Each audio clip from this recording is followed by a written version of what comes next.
From New York, this is WIUR Radio.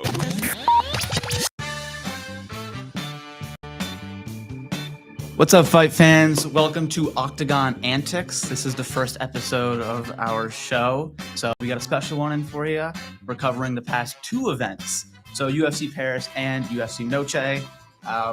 Couple of crazy headliners. This was kind of like the fighting nerds section of the year. It was. I feel like, and they went 0 for 3. So a lot to talk about on that end. Everybody swung and missed.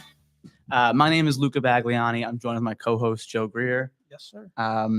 So first, let's get started with UFC Paris. So we'll open with the main event and then work our way through the card. Most important fight of the night. Yep. And then co-main, look at some prospects to look at too, maybe some other fights. But firstly, Imavov with a very dominant performance. He did. He had a very good performance. You could argue that Kaio kind of looked a little ring rusty, maybe. Started a little slow. He did start slow.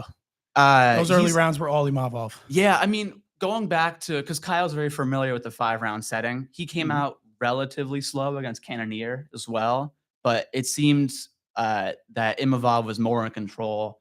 He was dictating a lot of the pace, whereas in the Cannonier fight, Kaio was very much in control of being on the back foot versus being on the front foot, controlling the pressure. But it seemed like the right hand, Kaio was very overly tentative to see. Very early, he made that read to keep that right hand up.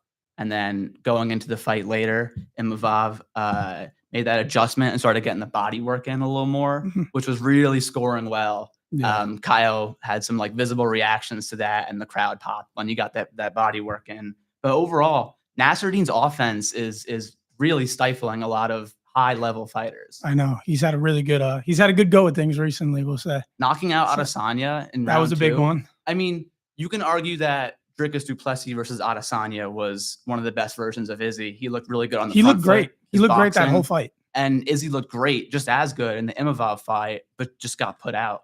I mean, people were saying that Izzy's flaws in the switch stance and not setting that up could get him caught, but to go out there and really do it and to be in control of the range like he is, he's a really special fighter. And I really think that he could pose a lot of problems for Khamzat. You do? I think so. I mean, Dricus du Plessis wrestling, the best wrestler he fought was Derek Brunson. Okay, that's fair. But I mean, Khamzat's a completely different level. Khamzat's a complete, the level is so far. It's hard to say after the recent, the performance that Khamzat put on against Dricus. It's very hard for me to say that anybody in the division is going to pose him any problems at this point. I know. Because it was so dominant. He put him in 5 crucifixes in 5 rounds. Yeah. That's how many ridiculous. 10-8s were scored? Was it 2? I think it was 1. But I think they gave it 1, but you could have given any round. Bad. And the crucifix was bad. Dricus du Plessis had no answer for that. No. Round 4 got scrappy, but that was a 30-second period. The whole fight was domination besides that. But Imavov's background, he does have that Russian background. He has wrestling experience in the past. Maybe we can see some different tactics. Yeah, I don't know. Maybe make a little adjustment. Dude, he'd have to really lock it in because there's what adjustment can you make for that guy? You don't really know because his performances have been so dominant outside of 2 of them where he fought Burns. The Burns fight was really good years ago, and then when he fought Usman, but that was on short notice. His first round was great. The gas tank kind of faltered in the second and third round. I still thought that was a draw. I don't know about you. I thought so. Weirdly, I rewatched that recently. I still thought it was a draw. Yeah.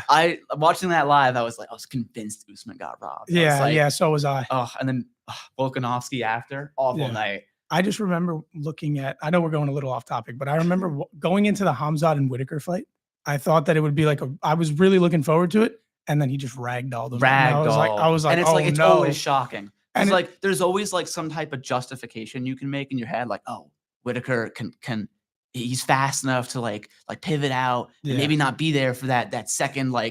No, he's once he shoots, he's on you and he's not letting go. Yeah, I know. And the craziest part about that was it wasn't even a choke. He literally just cranked his jaw. The face crank. Yeah, that was picture bad. Was it was ridiculous. Lord. I don't. I can't see. Obviously, Imavov. He should fight. Yeah. I think we both agree on that. Yeah, 100%. Because there's been debate is Imavov going to get the shot, winner of Kaio and him, when Fluffy versus RDR was originally booked. It's Could one of them jump the line and get the title shot if they win? Yeah, I But think originally it's clear now. I think originally, even Dana said that they were looking into both fights and to see who can like maybe one performance can jump frog the other. But I mean, realistically, what type of performance or what type of like statement can you make against Brendan Allen? Yeah. The replacement Nowadays, in that fight. especially. Yeah. RDR this morning, he was talking about it. I think somebody, I forget, I don't know if it was on an interview. I saw it on my feed on Instagram, but he was asked about getting the title shot next. They're like, do you think Imavov gets it, or do you think that you with the win would get it? And he basically said, nah, F that. I'm first. I like that attitude. And Hamzat just said, like, it doesn't matter who it is. He could care less. Yeah, he could care less. He'll beat all of them. mean, that being said, with that fight confirmed now, Anthony Hernandez out, like, is there a world like where a performance that Renner de Ryder can like go out there and like crush and submit him in less than like half a round and jump frog, like leapfrog ahead of Nasruddin? I don't know. It's hard. It's hard, but I don't think so at this point. I don't think that beating Brendan Allen warrants a title shot. Yeah, I think people recognize Imavov's like, because he really didn't have to take this fight. No, he could have like banked off the fact that he knocked out Adesanya and got a title shot and could have waited. But the fact that he took on this prospect who he was not favored to win, he was the underdog going into that fight. Yeah, and won wild. pretty handedly. Is you can't deny that. No. But moving on to the co-main now, this is where I really want to harp on the fighting nerds, because out of all three of the fights, this was like the most lopsided. By far. It was bad. I mean, by far. I will say Benoit looked good. Oh, he looked really good. A couple of friends and I were texting about it because we've gotten on Benoit ever since he lost to Poirier, because he had a couple bad performances, including that fight. And then when he fought Renato Moicano, he did not have a good performance. And we were always getting on him, and then he came out and he did that. And it was like, oh my God, he was a completely different fighter. Because I remember watching the Kyle Propelek fight on it was the Vancouver card, I think. He was supposed to fight Joel Alvarez. That fell out. Kyle Propelek came in short notice. I remember thinking, God, these guys are both like, neither of them looked like they were in camp. Meanwhile, Saint-Denis had a full camp. Yeah. And he's like in there slugging the slowest punches I've seen in my life. So seeing that, my brain's like, Mauricio Ruffi's going to like take his head off. He's going to find the chin. He's going to find the chin. I thought it was guaranteed. I actually think I put a bet on him to win by KO. I think so. It seems so so obvious, because it's just, especially if you go back to like, I mean, he got finished by Moicano. That was more ground and pound. He got cracked by Poirier. Out wrestled by Moicano too. Yeah. Like if Moicano can out physical you, I really feel like your physicality is not like top of the line, like Gamrot level. No. News about Gamrot. We'll talk about that later. Talk about that soon. Like you can't, if he's not enough to like physically impose himself. Like I didn't think he'd be enough to physically impose himself on Ruffi, and in a way he wasn't. It was more the repeat like attacks. He would shoot off the high kick, which was really crafty because Ruffi carries his hands very, very low. Like the way he shoots that uppercut in from his hip, he's looking for that. And in order to get the takedown, you got to get the body lock, which is tougher when you can get the underhooks. But going from the high kick to where Ruffi has to keep his guard high into the shot, I think really stifled his like first line of defense. And Ruffi is not that comfortable of a grappler to be like really going into these like second, third kind of shot scenarios. Benoit Saint-Denis is far more comfortable in that territory. He couldn't handle the pressure. Yeah. He was all over him. He impressed me a couple of times, but the moments were very few. And in a Mauricio Ruffi fight, you expect moments. Yeah. And I think there was like, I saw maybe a replay where it was like, oh, he landed something clean, wobbled him a tad. But then it was Benoit right back on the pressure. Yeah, literally. So this was a really impressive performance. It was awesome. It's a shame he didn't capitalize on that and fight Charles, in my opinion. He could have been a good one to step in. And he said there was an interview after the fight in Paris where he was like, oh, I'd be willing to step in if something happens in Brazil for the main event. I think he meant more if Charles got injured. But the fact that Fiziev pulls out and then his team released like we need to prepare. We need a full camp for Charles. Yeah. Not a good look. Yeah, I guess so. I mean, I don't know. I don't think he would have beaten Charles if he stepped in. I don't think so.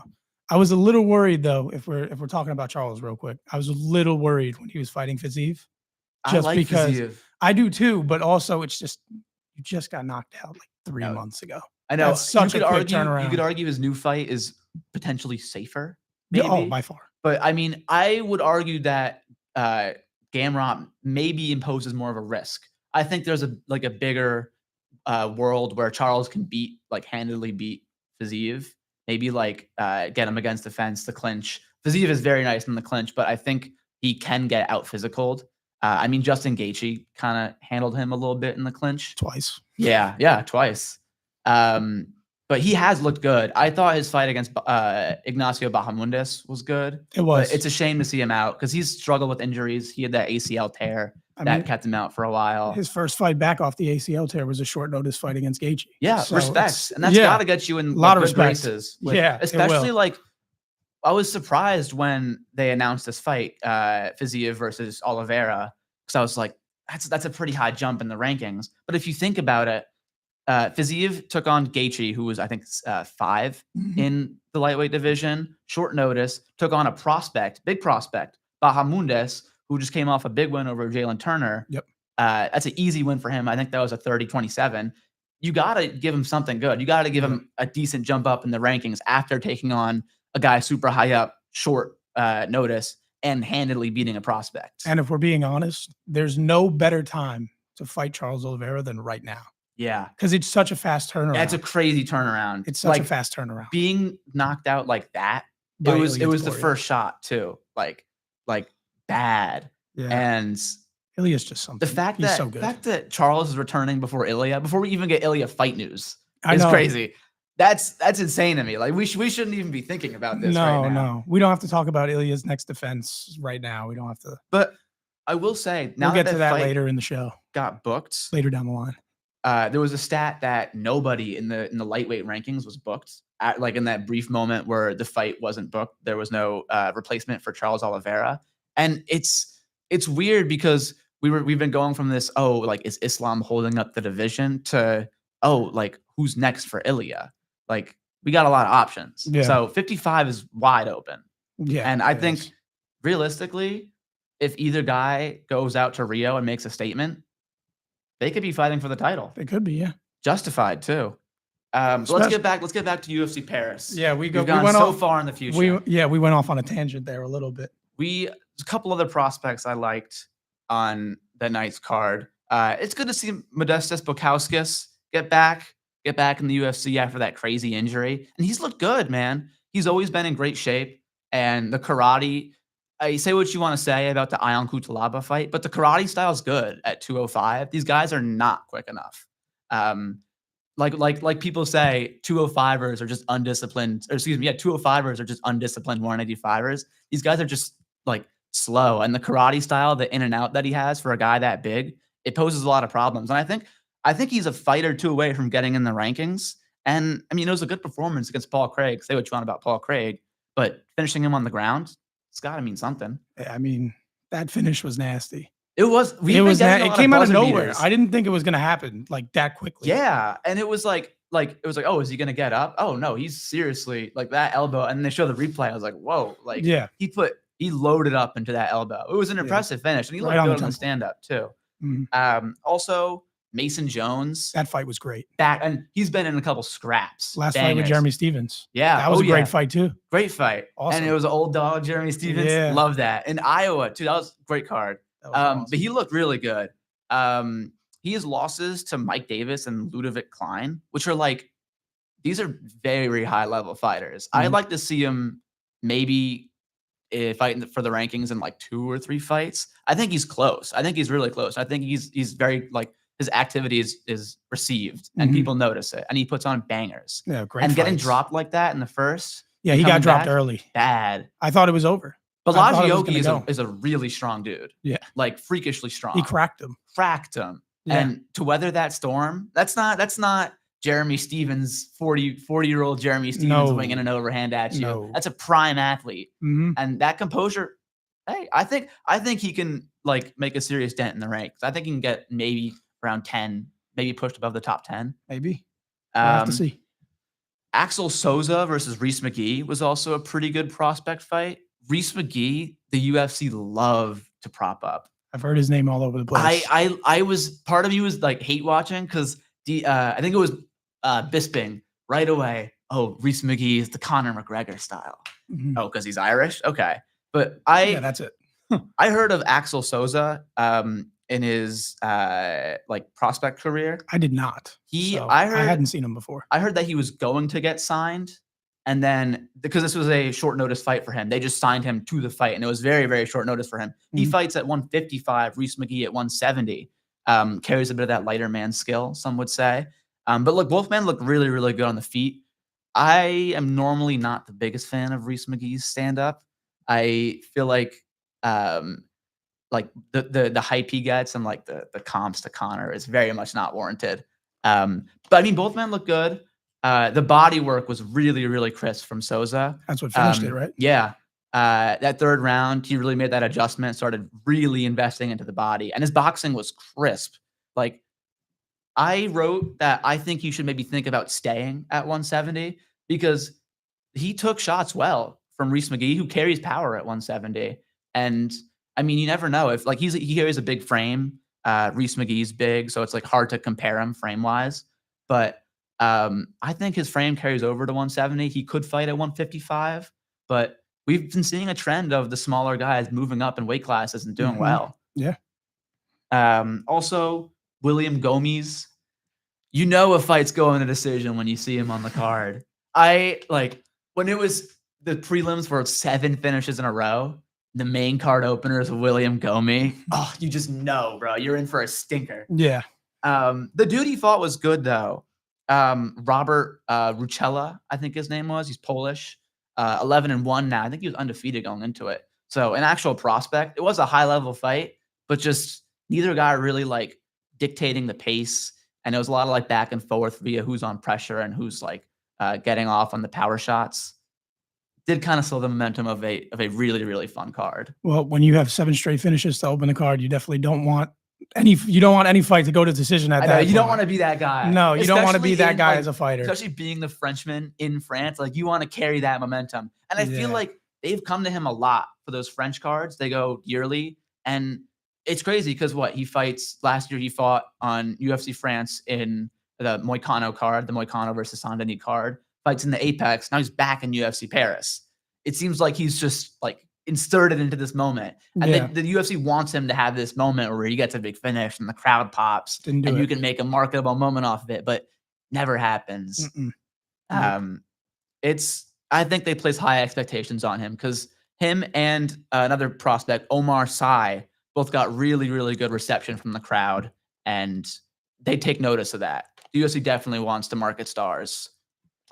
Speaking of Omar Sy, it was a good performance. I did not rate the strength of schedule compared to his last fight. Going from Alonzo Menifield to Brenderson Ribeiro, who's been finished by every prospect, is a step down. And you can tell it was kind of one of those fights that they put on. It was semi-short notice in Paris for their guy, the French guy, to get that moment with the crowd. Just a get right fight. Yeah, yeah. But his wrestling looked good though. His physicality is something to take hold of. And at 205.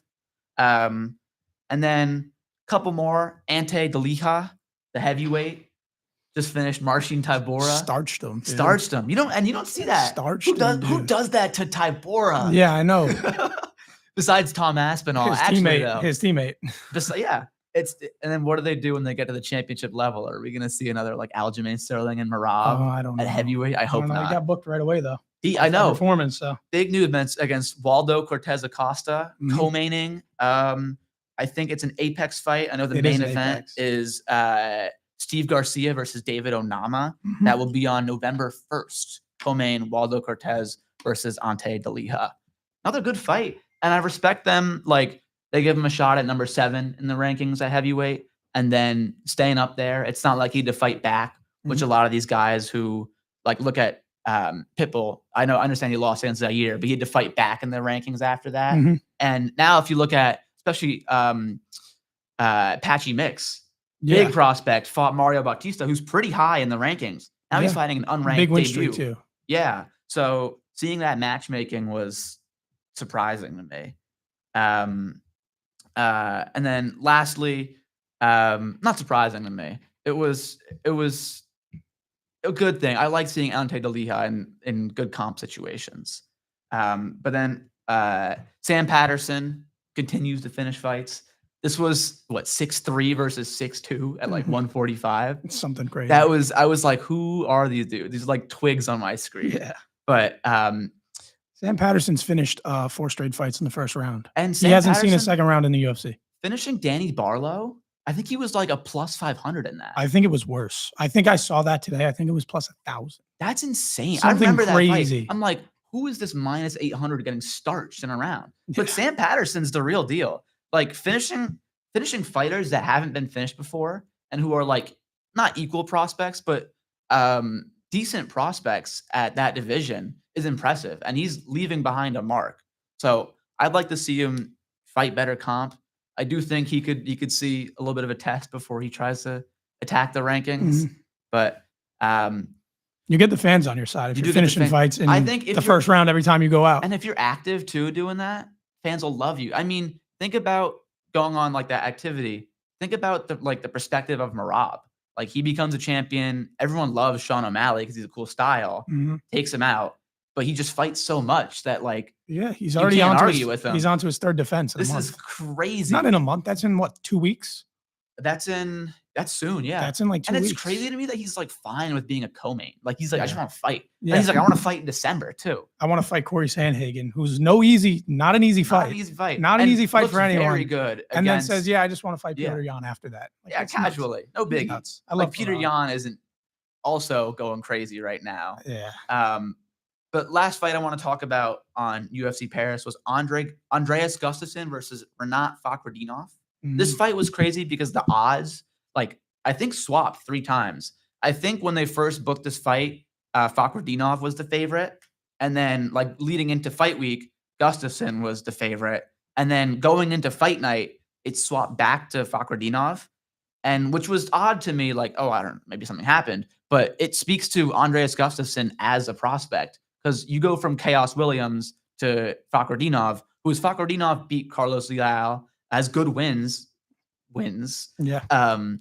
and like is approaching the rankings. So he was shot up very high in like the 185 rankings and looked awful. I mean, Yeah. he just didn't look ready. He got finished in under a minute. It was, and Renat That's never Fakhretdinov good. is not a finisher. No. Like I respect him for having his moment and getting out there and getting that finish, Mhm. but he's not really a finisher. And it's like it comes more on Andreas Gustafsson than it does Fakhretdinov. But don't- it's a good win. I don't know how I didn't realize this, but I saw it before. He's not been beaten in a fight. We're talking about Fakhretdinov. He's not been beaten in 12 years. He's good. He's a prospect, but some of the decisions spotty. He fought Carlos Leal at UFC 308. That was a decision that was very, very hit or miss with the audience. But I mean, he is a very imposing wrestler in his stand-up, and you're seeing if he's knocking out a guy like Andreas Gustafsson, his stand-up is developing. He didn't just knock him out. He finished him in Finished him. under a minute. And it was diverse too. It was like a couple overhands and a knee. It wasn't like strictly boxing. There was like a decent diversity in strikes, and he showed that he has finishing instincts, and he's not just a wrestler. That being said, let's move on to Noche.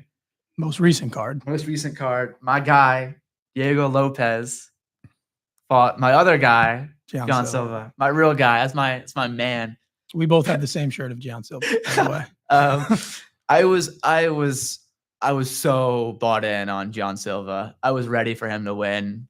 And after that first round, when the second round started and he started getting his hands active, I was like, we're good. I was shocked in the first round, to be honest, because he got taken down. And I thought Diego, he was pouring shots on him. Yeah. Oh, yeah. I thought it was going to end, honestly. I thought it was going to be over fast. The ref was talking to John, and John was doing a good job being receptive and moving when the ref was talking. But I was He withstood it. surprised. I was so surprised the ref wanted to step in there.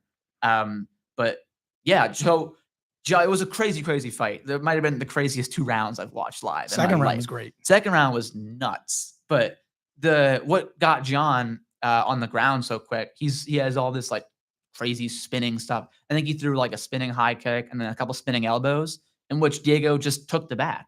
Like if you're going to give up your back, if you're turning your back, that's always an option. Just grab that body lock. And that's what his teammate Alexa Grasso did to secure her championship. Just attack off a spinning elbow, get her to the ground. Also in full mount, Alexa Grasso locked up the choke. Diego Lopez settled more for position. But I mean, it goes to show that the level of like coaching and anticipation for that's a good game plan, man. Yeah. And he's crazy early, so like penalize it. He very much did. And in the finish he did too. Gian Silva definitely got crazy. He got overzealous. He was pushing. He was landing, but he got a little antsy, and then the spinning back, the back elbow was the perfect. back elbow was perfect. It was What is going on this year? What is going on in the last year? month? This has been like 2 in a row and then 1 later, and like the same. The 2 in a row was nuts. The 2 in a row was nuts. That was a crazy event. Lerone Murphy. Even if you want to throw it in there, there was when Aljo fought Brian Ortega, he landed a really nice one. Brian too. Ortega, just eats him. Yeah, I don't know. That guy's crazy. Yeah, that was. Oh my God. Let's talk about Brian Ortega and that weigh-in. Yeah, he looked terrible. Looked dead. He looked so bad. God, that 145 division he's got to go up. I feel like the new guard needs to come in. Speaking of 145, we'll get to this just because of the Diego Lopez kind of fallout with the matchmaking.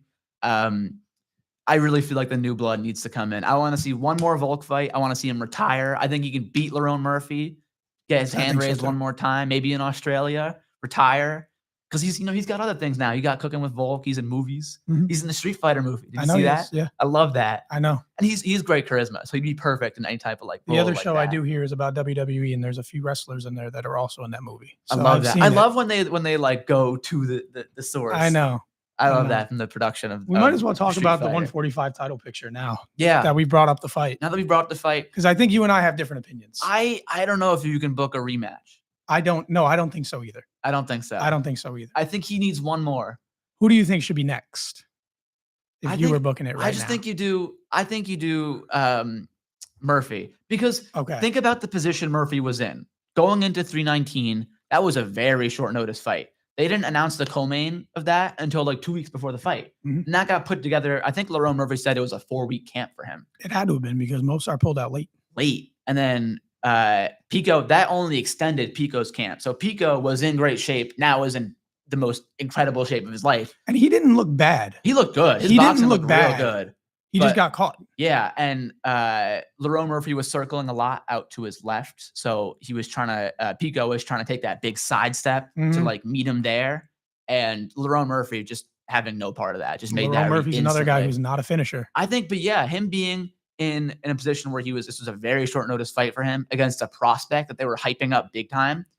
You have a lot to lose there. So I feel like him winning like that gives him the title shot, or gives him what you need to get a title shot. If he just goes out and now points Pico, like people like are going to look at it like, all right, you beat a Bellator Bellator fighter, like, it's They whatever. look at you the same as Mario Batista right now. Exactly. No one's looking at Mario Batista as a potential title challenger, but now we're looking at Lerone just came out and he knocked him out cold. Yeah. Which he doesn't do. So that's a big moment. That's exactly what he needed. Big statement. I would definitely book. Let me tell you how to book 145 right now. Because there's a bunch of guys without a fight. Talk to me.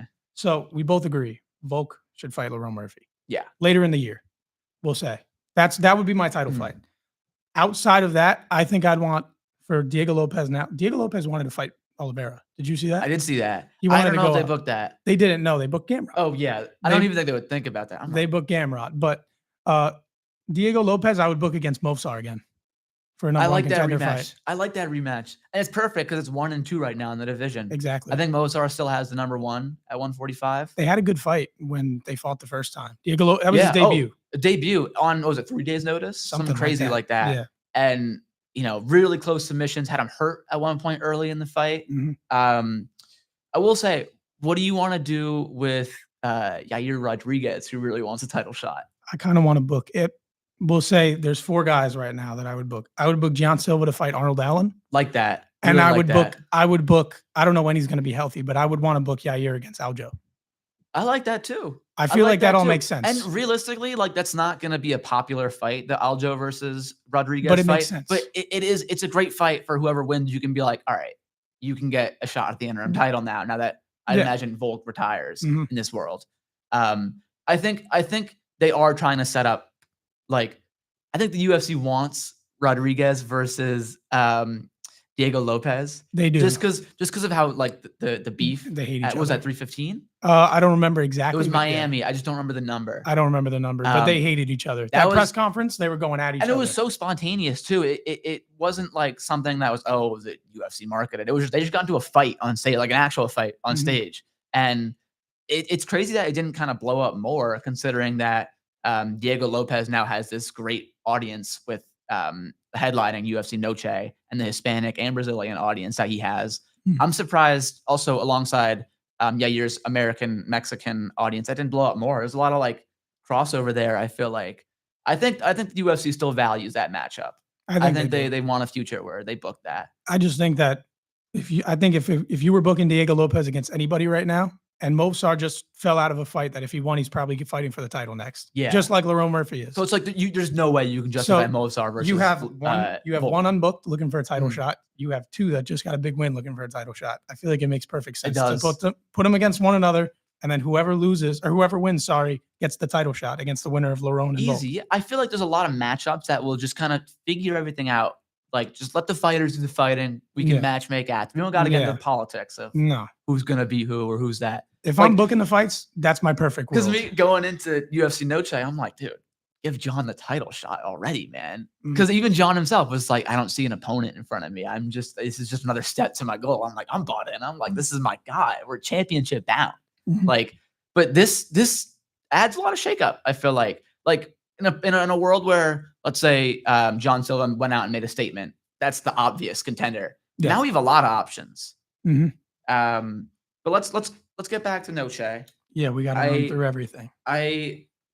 This card was a bit weaker than UFC Paris, and I think it's on the same level. Not as many finishes. Nope. I think it's on the same level as UFC Perth this weekend, which we'll get into later. But the co-main was supposed to be Rob Font versus Raul Rosas. That fell out. Rosas got injured.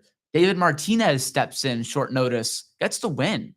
David Martinez, someone not crazy active. I wasn't super familiar with. I watched his last fight, but I didn't take note of him. I wasn't familiar with him either, if I'm honest. Yeah. I mean, he has a bunch of good wins too. And beating Rob Font. Rob Font's only lost to the notable names in the division, like Corey Sandhagen, Davison Figueiredo. And I did say Rob Font does have that very heavy boxing, jab, leg kick. It's just a very beatable style. In a 3-round setting, you can outscore that a lot. And David Martinez took advantage of that. I think going into that 3rd round, both guys knew it was 1-1. I think Martinez got the 1st round, kind of gassed a little bit, maybe saved his energy for round 3. Rob Font picked up the pace round 2, got the jab going. David Martinez just committed himself to being more active than Rob Font, and his activity scores better than a jab and a leg kick. So inherently, Rob Font is going to lose that round. If Martinez has enough gas in the tank, he can just output his way into a win. And that being said, him getting hurt at the end really didn't help his case. I thought it was, I don't want to say a bad look. We know Rob Font is a vet. He's good. Maybe it speaks to the level that David Martinez is. Did you have Raul Rosas beating him or not? I had him beating Raul. So I think they should rebook that, and I still think Font would beat Raul. I thought going into it that Font was going to beat him too. Yeah, pulled out. It's good. It's good for Martinez though. He got in on short notice, and now he's ranked. And he has a couple great options to fight. I saw people saying he should fight Cejudo, which I'm like, awesome fight. If I'm him, I'm jumping to that fight. Like he very much took advantage of that opportunity, that co-main headline, and now that co-main and the position he was in, and now he's very much in a position to get big fights. Good for him. He's in a karate family. All of his family's in his corner, which I love. I love seeing that MMA family stuff. And they're working their way up. David Martinez is good. Yeah. Big win. Big win. A little small for 35. His kind of frame, he might be able to get imposed kind of easily. I could see Henry Cejudo out wrestling him if they were to book something like that. But still a prospect watch. I do want to hop in here really quickly. You got it. Because I know we have to be time conscious, but I want to bring up, do you watch The Ultimate Fighter? I did not watch this last one. You didn't watch this one? I watched watched the season. It was good. But I want to talk about Danil Lenchenko. You saw that performance? I did see that performance. Dude, he did that the entire season. of Really? the Ultimate Fighter, and he came across. Me and my friend said this. It sounds bad to say, but he came across when he was first introduced like he was not all the way there. We'll say it like that. There was something loose. Yeah, literally. But then he comes out and he was just like, it was literally exactly how he fought there. He won the 2-round decision because in the Ultimate Fighter, Yeah. it's 2 rounds, Yeah, tiebreaker round if you're tied. He came out, won a decision like that. Then his second fight, he fought somebody who I forgot his name. I think it was Matt Dixon. He fought on the Contender Series before, got a first-round knockout in the first round, and he destroyed him in the first round, finished him. The pace he set. And then in the final, Rodrigo, if you watch the show, everyone kind of figured that fight was going to go that way because Rodrigo's wins weren't as convincing. But dude, that fight, the performance he brought, that was insane. Who could match that pace? It was ridiculous. Even if, in his 2-round fight, did he gas at all? No. Who can match that pace, man? No, He he's looked nuts. Hey, we said the same thing about Andreas Gustafsson, but his physicality was real, and you could see it in his frame. Like he looked really, really like imposing. He looks like he's going to be like a real, like actual problem. Yeah. He looks like he's going to be a problem. That look. I was excited after his first performance. Me and a couple of friends, we were so excited about him once we watched it because he just looked like he was going to be so good. And then he won the show. So I had to talk about him because I think he's going to be so good. And then one more prospect off of UFC Noche, Santiago Luna, someone I didn't know coming into this. But again, another one of those guys that a fight falls out against Quang Lee. Or excuse me, Quang Lee was supposed to fight David Martinez. Martinez gets moved up. Quang Lee doesn't have an opponent. The UFC signed Santiago Luna, who is a bit of a star on the Mexican scene. And he comes in, gets rocked early, but puts on a really good performance. He looked good, man. Mhm. And he's young. I think he was 20. 21. Wow. 21 years old. Imagine a 12-year career out of him. Mhm. A guy's come in so young. In 12 years, Like he's how in his much can he prime. improve? A fighter's prime is considered that age, like 33, 34, kind of around there. So in 12 years, he's in his prime. Yeah. Already fighting in the UFC. I It's mean, nuts. I think, you're 20. He didn't, Quang Lee, not a very high level opponent. Yeah. Got hurt by him, but you're 20. You have room to improve. I'm Yeah, sure he's exactly. like a sponge going around to these gyms. Mhm. Yeah, I mean, that's a real prospect. And like I said, the UFC loves these guys who get good crowd pops and have these moments. And he had a great moment, short notice in his debut on a big stage. That was the main card too. Yeah, I've been watching a lot of Contender Series recently, and you're right, because when Dana White sees a fighter, even if they put on a good performance and clearly win the fight, if he, in his eyes, views it as like, oh, boring, like nothing much happened, he just won't give him a contract. Yeah. Even if it was a really good performance. They are really looking for moment fighters right now. They don't want, like, they've seen enough of the Dagestani kind of like smudge you out to the decision. Yeah. They want to see highlights again. And that's why it speaks to the matchmaking too. Mhm. Like you see these guys who have these big moments get shot up in the rankings. It makes other fighters want to have these big moments. Yeah. You can fast track your way to the rankings. Mhm. But moving on from that, let's go over our future matchmaking. Like we said before, Hernandez out of UFC Vancouver. Thinking of that fight now, Renier de Ryder versus Brendan Allen. Thoughts? I feel like Renier de Ryder is pretty high level, and He's going very from high an level. opponent like Whitaker to Brendan Allen is a big step down. It is. Granted, it wasn't the original opponent. Yeah, but The original was fluffy. What are the expectations here? Do you think we should see a finish from him? I think so.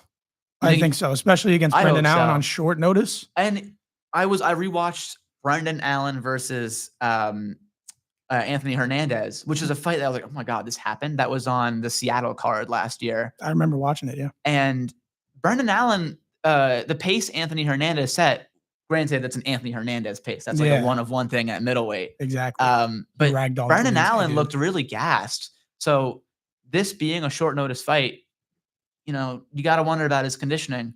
But he did just fight at New Orleans. That was 317. Mhm. Win over Marvin Vittori. Good win. Got fight of the Grudge night. battle. Should it have gotten fight of the night? I don't know, but Real scrappers, those two. Yeah. Love Marvin Vittori. oh yeah. Like we said, also Steve Garcia, David Onama will apex the headline card. That's it. Headline the Apex card on November 1st. The Apex cards aren't even bad anymore. No, Like they're not like bad. we had, like, I will say some of the like location fights, like the cards aren't as good as they could be. but the Apex fight nights aren't even bad. No. I remember watching a bunch of them over the summer and being like, these are good fights. I also don't mind. I don't know how you feel about it, but I don't even mind the Apex that much. Yeah. Because I think it's a nice change of scenery sometimes. Like you have the quiet environment, you hear all the shots, you hear the coaches, you hear everything. Yeah. Sometimes it's a nice like diversion from the big crowd that they'd get. I don't know about you. That's how I feel. I like it. I don't No, mind I the love, Apex. I love the diversity they have, and they're expanding the Apex. They want more people in there. Mhm. So I don't know how our audio heads are going to be feeling about that. I don't But know. no, man, I think in the Apex, like it just speaks to how wide and how much talent they have in the organization. The fact that they were able to put on a show a week with like, I think it was 12 to 13, 14 fights a week in the Apex. With the ESPN deal that changed, we are no longer getting weekly events. It's going to be weekly, but they're doing 40 shows a year. Yeah. I think that was the number.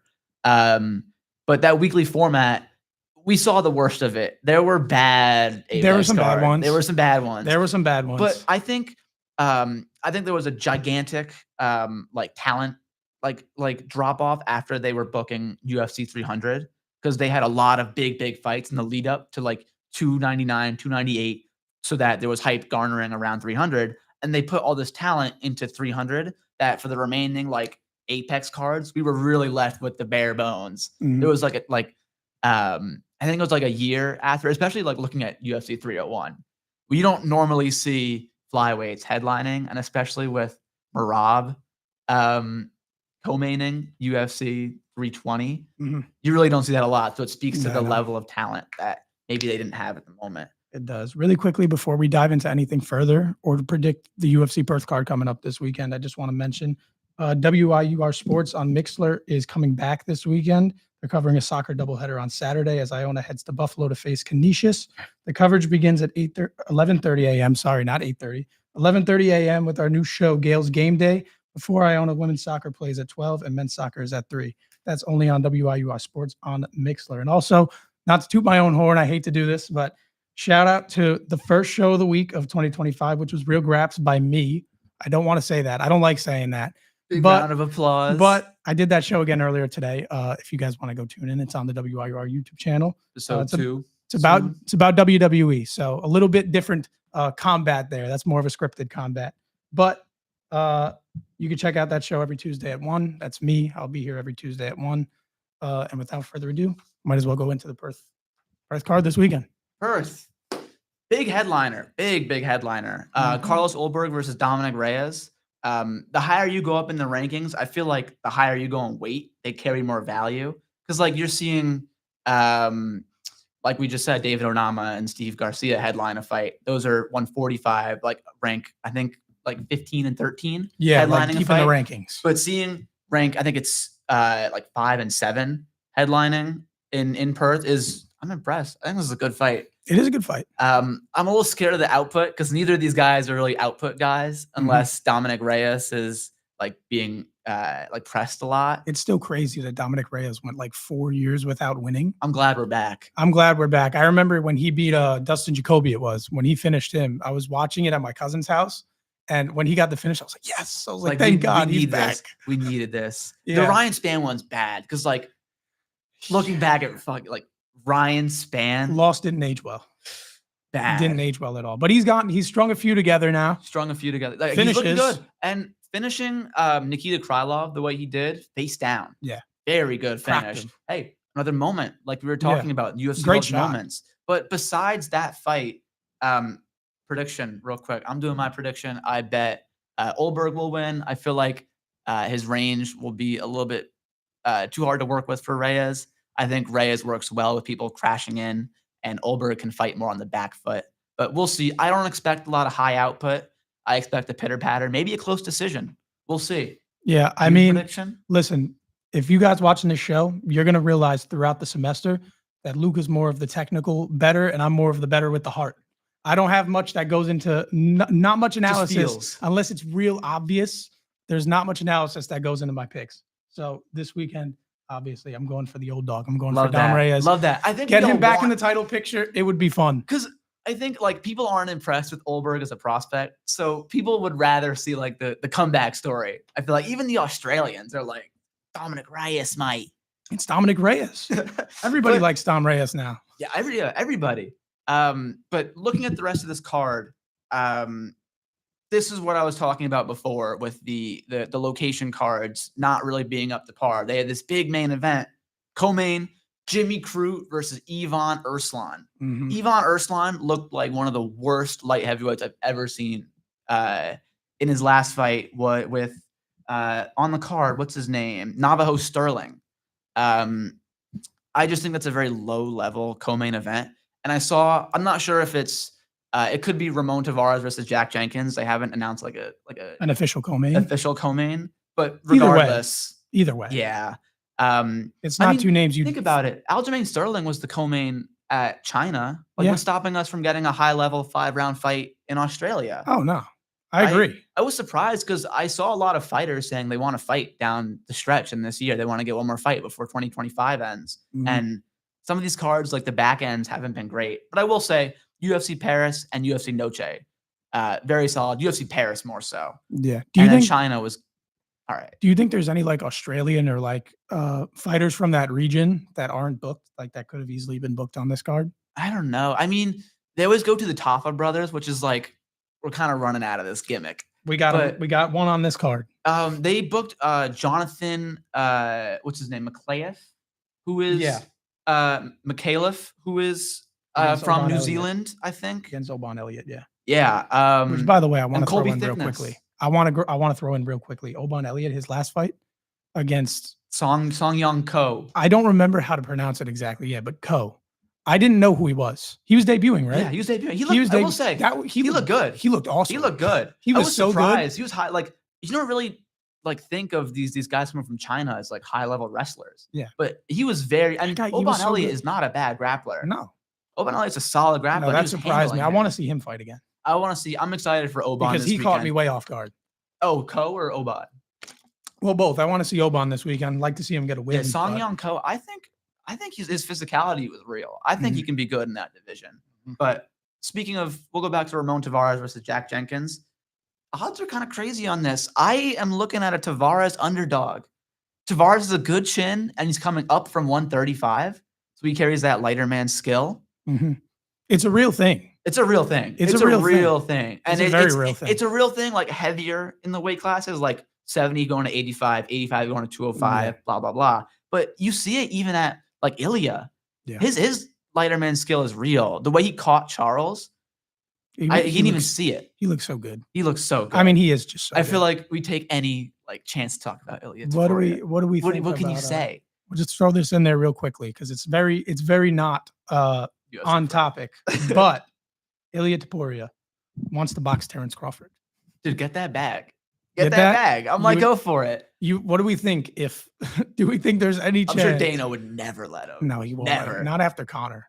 Yeah. Not after that whole debacle. Yeah, but he's like, I can't risk it. if Ilya Taporia found Crawford's chin somehow in a boxing match, which I don't think is going to happen. I don't Yeah. think that ever happened. But if that happened, he's like undeniably the greatest combat Do you sport athlete remember? of all Do time. you remember the discourse when Ngannou knocked down Tyson Fury? Oh God, that That fight, was- that that fight was- was shocking. And then Anthony Joshua put that to bed. But there was Oh, like yeah. a brief, like blissful ignorance for MMA fans, Dude, the thinking Fury- like, the Fury and we're Ngannou that, fight dude. was- like we're the best. that fighters was in the world. shocking. That was caught me shocking. way off guard. And people still think Ngannou won.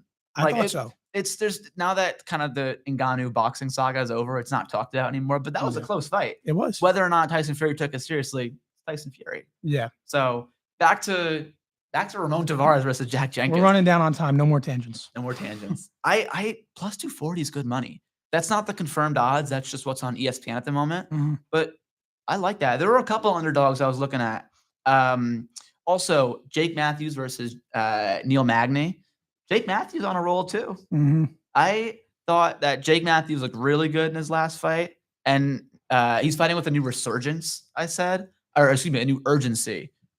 Which I respect. Like, I don't think that'll work against Neil Magny, like pressing the gas and trying to finish your opponent. But for someone who's like trying to be serious about this resurgence and come back, I respect him putting on the gas and going for finishes. Dude, you don't understand how badly I want to throw money on Neil Magny. It's Neil Magny. You never know. You never know. And You never I know. don't know if you remember, but when Neil Magny beat Mike Malott, Yeah, I was I big remember. on Mike Malott as a problem. I'm like, this guy's good. He's Yeah. beating the Neil Magny He test. was beating Neil Magny, and then then it he went got wrong. Neil Magny. Then it got You really wrong. just got Neil Magny. Being Neil Magny is a real thing. Also, Navajo Sterling versus Rodolfo Bellato. I don't think I watched Navajo Sterling's last fight, but I did watch his debut. He looked good. He looked good, and he's in that city kickboxing team. Yeah, they know good how gym. to use range. They're very, very good at range and that takedown defense in like the MMA system and the cage. Mhm. But Bellato's a prospect too. Yeah. People have turned on him since his whole Paul Craig stunt, which was hilarious, by the way. I was dying laughing when that happened. That was bad. His reaction was so good. That was so bad. Like the way he crawled back to the cage. That was great. so bad. But that's another underdog I'm looking at. I think Rodolfo Bellato could out physical Navajo Sterling. At 205, man, you're just there to be out physical. Yeah. And then another one, Tom Nolan versus Charlie Campbell. Tom Nolan came off the win in Australia over Vyacheslav Borishev, Slavaklaus, who I like. He gets beat up by guys that are not all that great. But Vyacheslav Borislav presents problems to fighters, and Tom Nolan handled it easily. So him being a favorite here makes sense, seeing that Charlie Campbell is losing to prospects. But I think Campbell's win over Trevor Peake is higher level than anything Tom Nolan has seen. So there's always the levels, like kind of thought process. But I like Tom Nolan. I think his range is really solid. Now we're going to Oban Elliott, our guy. This is a prospect fight. Yeah. I appreciate when the UFC does prospect fights lower into the rankings because you don't see them a whole lot up in the rankings. There's like matchmaking politics. But I love fights like these where both guys have a lot to lose in terms of a fan base, especially Oban Elliott coming off a loss. But Jonathan Mikhailov in his sophomore fight, both guys want to show out. And Mikhailov being a hometown guy has pressure on him. Both guys have pressure on him. I bet you this will be maybe a fight of the night. It might be. I want to see Oban Elliott come out with a lot of pressure, a lot of output. I think he's capable of it. He's got to get a win. I think so. And then hometown favorite, Colby Thickness versus Josias Musasa.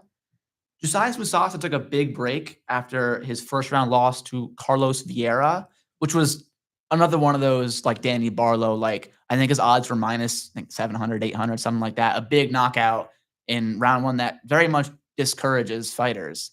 And I would expect him, he's more of a stand-up guy, but Colby Thickness is more of a stand-up guy. So I would expect him to try to impose his frame a little bit, wrestle in this fight. I don't expect to see him standing up. I like Colby Thickness, and I think his boxing is good. He looked good against Alessandro Topuria. But I think his frame is lacking, and I think he can get out physical in this fight. So you're rolling with I'm rolling with Josias Musasa. And he's like, when you watch him fight, you'll see like this man is a real frame and like is a real athlete. But I'm looking forward to this card. There are a couple of sleeper fights I really like. Ramon Tavares versus Jack Jenkins I'm looking forward to. I like Jack Jenkins, especially in Australia. Navajo Sterling I'm looking forward to watching. Oban, of course. Oban. Very much looking forward to that. I'm always looking forward to it. And looking forward to Contender Series tonight. Yeah. Contender Series is always a movie. Have you been watching? I watched I'm not normally a Contender Series guy, but I've been watching since I got to school because I would love to watch it, but I had work, like literally like smack dab on it. Yeah. So I'm like, I can't. But I've been watching since I got here, and like there's shows like it's not even 2 hours. Like it's like we're in and out of there. It's all finishes. 4 out of 5 fights finished. I wasn't tapped in before this season. I started so watching good. the first week because there was a guy from my hometown that was fighting on it. I don't know him personally, but I like, thought it was cool. right? But the season's been great. It's been great. There's been finishes all over the place. I've been watching rewatching a couple fights, like as I kind of write about these fighters. Like, great. I don't know if you've watched Kevin Vallejos versus John Silva. I don't think I did. Great, because both of these guys are in the UFC now on a tear. I would like to see some Kevin Vallejos fight news. But it's just these guys that come into it's such good matchmaking. These guys are really high level coming into Contender Series, and it's like some of the best prospects. He gave a contract to a loser the other week. That was crazy. He did a double contract for the women's fight, right? Yeah. I saw that. That's the one I'm talking about. I know. It's always bangers too. It's And great. like coming into that, knowing like you're in a position where you're better off if you get a finish. Fighters turn it up a little bit, and I love that. Yep. But we'll be looking forward to that. Contender Series tonight. Contender Series Tune tonight. in. We'll see you Don't there. sleep. Don't sleep. All right, we'll see y'all next week. Hey, first time? Dude, yeah, very good. Do I need to press something? No. Okay.